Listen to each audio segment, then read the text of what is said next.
Hello everyone, हाँ जी, स्वागत है आप सभी का पीडब्ल्यू में। और काफी ज्यादा मैसेजेस आ रहे हैं कि सर इतने क्वेश्चंस ठीक है हमारे प्रोविजनल आंसर की में, तो क्या नेट होगा, क्या अगर इतना स्कोर है तो क्या ये हमारा सेफ जोन है। तो इसी के लिए जो एक्सपेक्टेड कट ऑफ है, इसी के ऊपर हम चर्चा करने वाले हैं कॉमर्स सब्जेक्ट के लिए कि कितना स्कोर आपके पास रिस्पेक्टिव कैटेगरी में है और आपके पास जो एग्जाम है वो क्वालिफाई कर जाएगा। सो फटाफट से एक बार जिस तरीके से हमारे पास पेपर आया और जो हमारे पास अकॉर्डिंगली जो स्टूडेंट्स का फीडबैक आया कि स्टूडेंट्स का एवरेज स्कोर कितना आ रहा है इन द रिस्पेक्टिव कैटेगरी, उसके बेसिस पर मैं आपको यहां पर यह बता रहा हूं कि फॉर द पर्टिकुलर कैटेगरी हमारे पास क्या एक्सपेक्टेड कट ऑफ जा सकता है।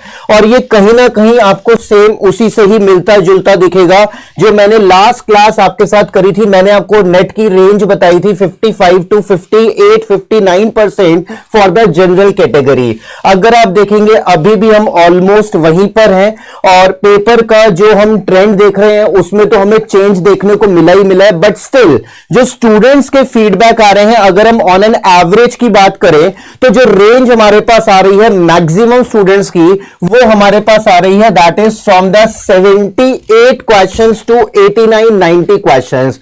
मतलब यहां पर ये सबसे ज्यादा जो मुझे फॉल दिख रहा है स्टूडेंट्स का, वो दिख रहा है 78 टू 88 क्वेश्चंस के बीच में। बट यहां पर एक चीज ध्यान रखिएगा, ये हम नेट की बात कर रहे हैं, तो आप जेआरएफ अगर टारगेट कर रहे हैं तो उसके लिए हमारे पास कट ऑफ मोर देन 60% ही जाने वाला है, that is more than 90 questions. अगर हम बात कर रहे हैं 60 क्वेश्चंस की, अगर हम बात कर रहे हैं 60% की, so that is going to be equal to 90 questions. तो कहीं ना कहीं आपके पास नेट के सिनारियो की अगर हम बात करें तो आपके पास अगर 87 क्वेश्चन सही है, जो रेंज मैंने आपको पहले भी बताई थी अप्रोक्सीमेटली 84 टू 88 क्वेश्चन, वही रेंज है हमारे पास, तो आपके पास कहीं ना कहीं 60% से कम ही कट ऑफ जाएगा। इस चीज को ध्यान रखिएगा। सो अप्रोक्सीमेटली 87 क्वेश्चंस हम जो हैं जनरल कैटेगरी के लिए एक टारगेट लेकर चल रहे हैं, और अगर आप अराउंड 85-87 क्वेश्चंस तक हैं, आप एकदम सेफ जोन में है from the purpose of net general category के पॉइंट ऑफ व्यू से। इससे कम जा सकता है बट इससे ज्यादा जाने की बिल्कुल भी पॉसिबिलिटी नहीं है। कई बार स्टूडेंट जो है वो कह रहे पेपर मॉडरेट था, बट मॉडरेट टू डिफिकल्ट का ही हम पेपर के लेवल को लेकर चलेंगे।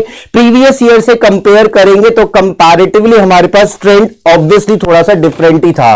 और अकॉर्डिंगली आपके पास जो अदर्स कैटेगरी हैं, आप यहां पर अकॉर्डिंगली देख सकते हैं कि आपके पास जो मार्क्स है वो कितने बन रहे हैं, और इस बेसिस पर आपके पास जो एक्सपेक्टेड नंबर ऑफ मार्क्स हैं रिस्पेक्टिव कैटेगरीज में जो मैसेजेस मेरे पास आए हैं, उसी के बेस पे मैं आपको ये बता रहा हूं कि आपके पास अकॉर्डिंगली अगर ये स्कोर है तो आप एकदम सेफ जोन में है, और आप अकॉर्डिंगली अपने आगे के स्टेप के लिए जो प्रिपरेशन अपनी है, अपनी प्रिपरेशन को आप आगे for the purpose of net और आफ्टर क्वालिफाइंग योर एग्जाम, जो भी आपका पर्पस है उसके लिए आप अपनी प्रिपरेशन को कैरिंग ऑन कर सकते हैं। अब मैं आपको बता देता हूं कि मैंने यहां पर 60 से कम का टारगेट क्यों रखा है। तो ये आपके पास पास्ट के जो कुछ रिजल्ट है मैंने आपको दिखाए हैं। अगर आप जब हमारा रिजल्ट परसेंटेज में आता था, आप कोई भी अटेम्प्ट देखेंगे, नेट की परसेंटेज हमारे पास मैक्सिमम जो है वो आपके पास 60 ही रही है, 60 से ऊपर हमारे पास नहीं रही है। तो दिसंबर 19 हम बात कर रहे हैं 55 की, जून 19 हम बात कर रहे हैं 60 की, दिसंबर 18 54, जून 18 55, जनवरी 17 59 and July 16 December 15 that is 59। कहीं पर भी आपके पास 60% से ऊपर का कट ऑफ नहीं है, तो 90 क्वेश्चंस का टारगेट आप भूल जाइए। सो दैट इज इसी बेसिस पर मैं आपको यहां पर ये कंक्लूजन दे रहा हूं कि आपके पास जो परसेंटेज है वो कहीं ना कहीं 56 टू 58-59% के बीच में ही रहेगा, और अकॉर्डिंगली अपने जो क्वेश्चंस है वो आप देख लीजिएगा देन कितने हमारे पास सही हैं। और इसके अलावा 2 से 3 क्वेश्चंस मैंने आपके साथ ऑलरेडी डिस्कस करे हैं जो हमारे पास ड्रॉप होने हैं, एंड अकॉर्डिंगली वो वेटेज जो है वो सबको मिलेगा, चाहे आपने चैलेंज करा या नहीं करा, क्योंकि हमारे पास जो रिस्पेक्टिव ऑप्शंस है वही हमारे पास क्वेश्चंस में अवेलेबल नहीं है, ध्यान रखिएगा। So this is for the expected cut off. I think आप अपना ऑब्जेक्टिव और जो एजेंडा है वो इससे जरूर क्लियर कर पाएंगे। बाकी फिर भी कोई डाउट रहता है सो प्लीज आप मैसेज कीजिएगा, कमेंट बॉक्स में जरूर बताइएगा। चलिए, thanks a lot everyone, thank you so much.